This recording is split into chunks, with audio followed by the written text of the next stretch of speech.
Assalamualaikum warahmatullahi wabarakatuh.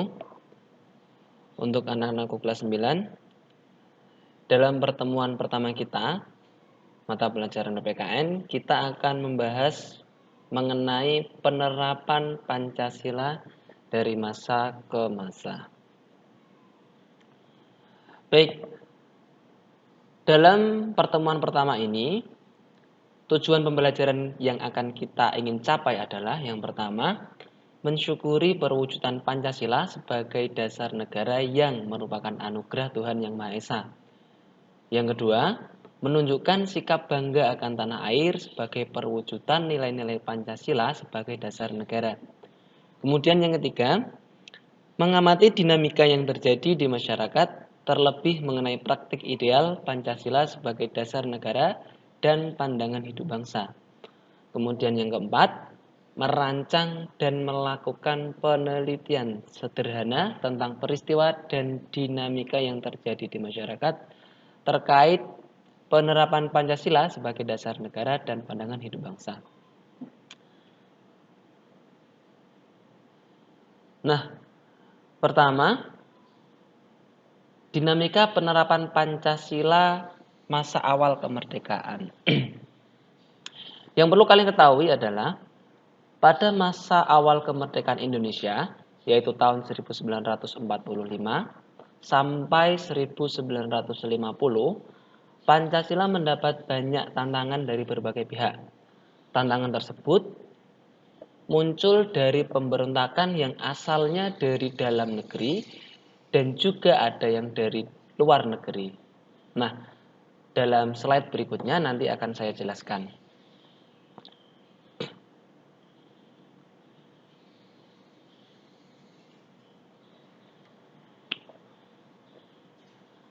Pemberontakan masa awal kemerdekaan ini, jadi gini, jangan kalian bayangkan setelah Indonesia merdeka itu, kita bisa langsung enak, bebas dari penjajahan, langsung sejahtera, langsung bisa enak pemerintahannya. Tidak, tapi ada banyak tantangan. Nah, tadi sudah saya jelaskan, salah satunya adalah dari dalam negeri sendiri. Pada tanggal 18 September 1948, terdapat pemberontakan untuk mengganti ideologi Pancasila menjadi ideologi komunis. Ini dikenal sebagai pemberontakan PKI pada tanggal 18 September 1948 yang dipelopori oleh Musso dan terjadi di Madiun. Kemudian yang kedua, ada pemberontakan Darul Islam atau Tentara Islam Indonesia yang dilancarkan pada tanggal 7 Agustus pada tahun 1949. Pemberontakan ini dipelopori oleh Sekar Maji Marijan Kartosuwiryo yang ingin mendirikan negara Islam Indonesia. Nah, kemudian tertangkap pada tanggal 4 Juni 1962. Latar belakang dari Darul Islam atau Tentara Islam Indonesia ini, Sekar Maji Kartosuwiryo ini ingin mengganti ideologi Pancasila menjadi ideologi Islam atau negara Islam. Kemudian yang ketiga, ada Republik Maluku Selatan yang melakukan pemberontakan pada tanggal 25 April 1950. Pelopornya adalah Christian Robert Stephen Sumokil melakukan gerakan separatis. Nah, gerakan separatis di sini yaitu gerakan untuk mendirikan negara sendiri. Jadi RMS ini ingin mendirikan negara sendiri pisah dari negara Indonesia. Kemudian yang keempat ada PRRI Semesta. Ini dipimpin oleh Syarifuddin Prawira Negara dan Vence Semual ingin ada pembaharuan terhadap pemerintah pusat yang dianggap terlalu sentralistis. Sentralistis di sini itu apa? Sentralistis itu seluruh pemerintahan terlalu dipegang penuh oleh pemerintah pusat. Begitu. Kemudian yang kelima, ada pemberontakan APRA. Ini dipelopori oleh Robert Westerling bersama Sultan Hamid II ingin mempertahankan negara bentukan Belanda, negara boneka yang dulu sudah dibentuk Belanda. Dan ini baru selesai pada tanggal 17 Agustus 1950.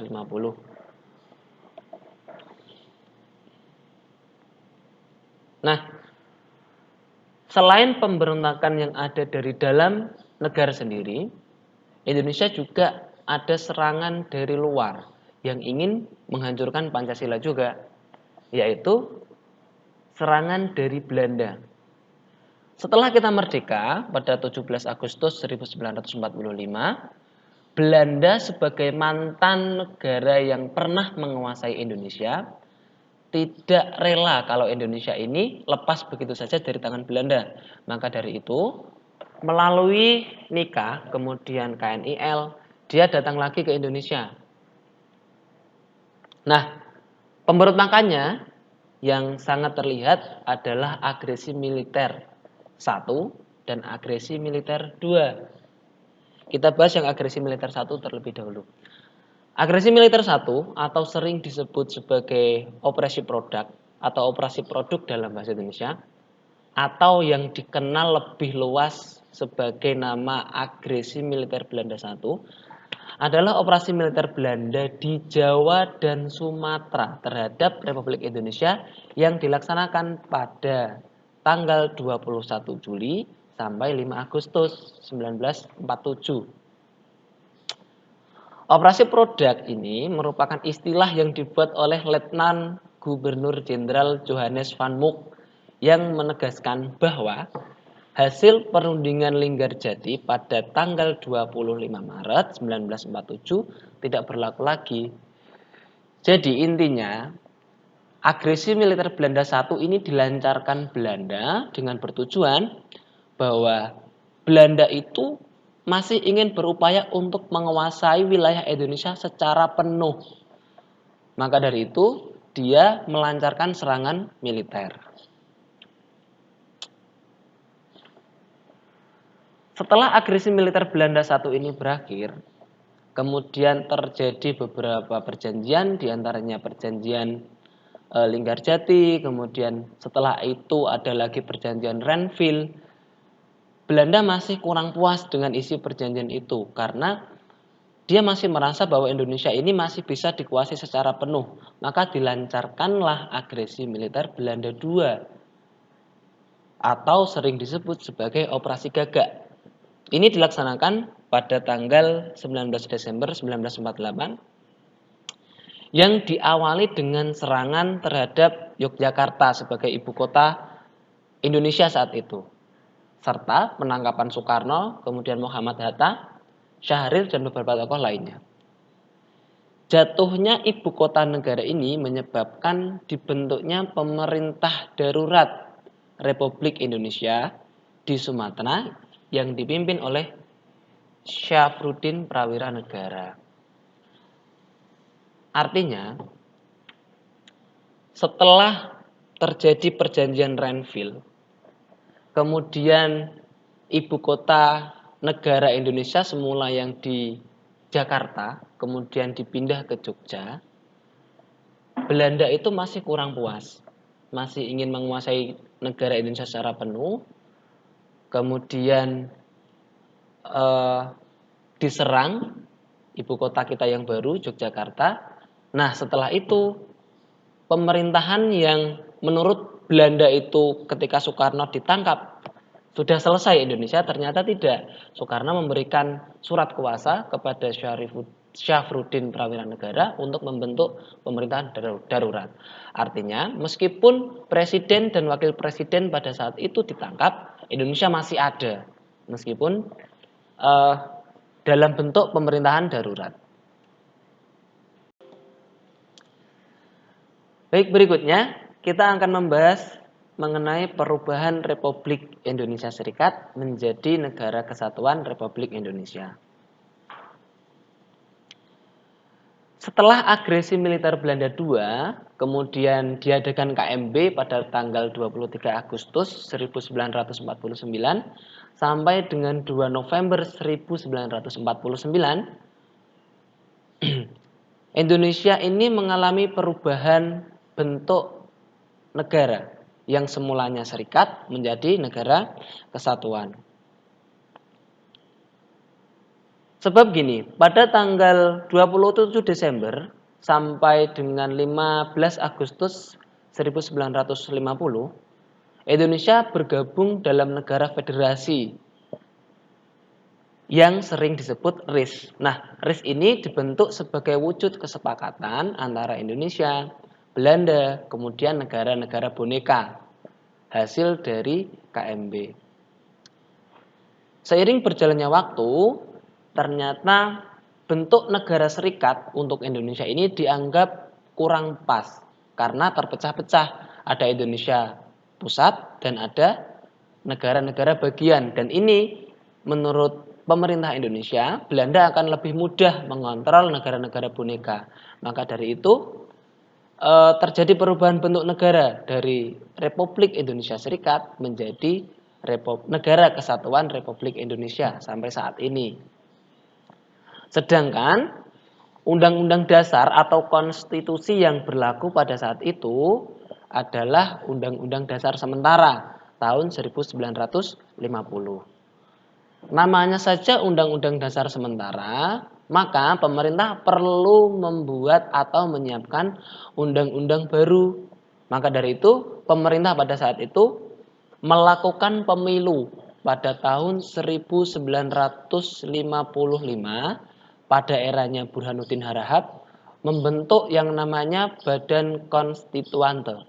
Jadi hasil pemilu 1955 itu salah satunya adalah membentuk Badan Konstituante yang fungsinya untuk menyiapkan undang-undang dasar baru kita.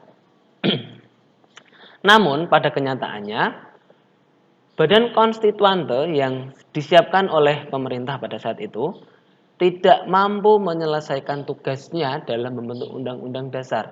Terjadi banyak pertentangan. Akhirnya pada tahun 1959 keluarlah yang namanya Dekret Presiden. Karena Badan Konstituante itu tidak bisa berjalan dengan baik, Presiden akhirnya perlu melakukan kebijakan yang menyelesaikan masalah itu. Dikeluarkanlah Dekret Presiden 5 Juli 1959. Kemudian isinya apa? Yang pertama, Dekret Presiden 5 Juli 1959 menetapkan pembubaran konstituante. Kemudian yang kedua, menetapkan Undang-Undang Dasar 1945 berlaku lagi bagi segenap bangsa Indonesia. Kemudian yang ketiga, pembentukan Majelis Permusyawaratan Rakyat sementara yang terdiri dari DPR dan golongan-golongan dari utusan daerah. Kemudian setelah itu membentuk DPAS. Nah, dikeluarkannya Dekret Presiden pada tahun 1959,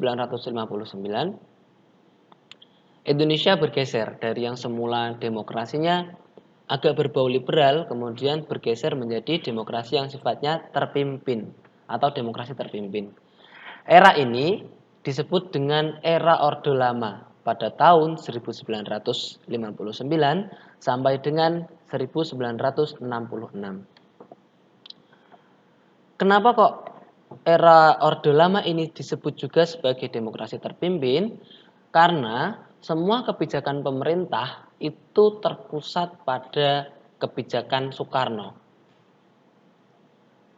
Nah, dalam era demokrasi terpimpin ini terdapat beberapa penyimpangan. Yang pertama, Presiden Soekarno ditetapkan sebagai presiden seumur hidup berdasarkan TAP MPRS nomor 20 tahun 1963 yang menyebabkan kekuasaan presiden semakin besar dan tidak terbatas. Ini merupakan penyimpangan terhadap undang-undang dasar kita. Kemudian yang kedua, presiden mengeluarkan penetapan presiden nomor 3 tahun 1960 yang membubarkan DPR hasil pemilu 1955. Jadi gini, kenapa kok keputusan ini dianggap sebagai keputusan yang menyimpang? Aturannya, dalam negara Indonesia atau negara yang menganut sistem presidensial, presiden itu tidak boleh membubarkan DPR. Tetapi di sini karena era demokrasinya terpimpin, semuanya terserah Soekarno. Soekarno mengeluarkan penetapan presiden yang membubarkan DPR. Nah, disinilah penyimpangannya.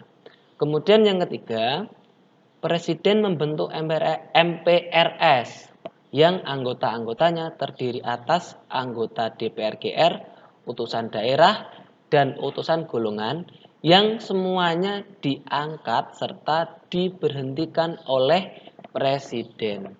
Ini jelas sebuah kesalahan karena yang namanya lembaga parlemen harusnya dipilih oleh rakyat, yang berhak memberhentikan mestinya rakyat. Tetapi di sini presiden memiliki hak untuk membubarkan atau memberhentikan anggota DPR. Begitu. Demikian video pembelajaran pada pertemuan awal kita. Silahkan untuk masa era Orde Baru dan era Reformasi, kalian pelajari dan ada tayangan video, silahkan disaksikan untuk memperdalam materi berikutnya. Terima kasih. Wassalamualaikum warahmatullahi wabarakatuh.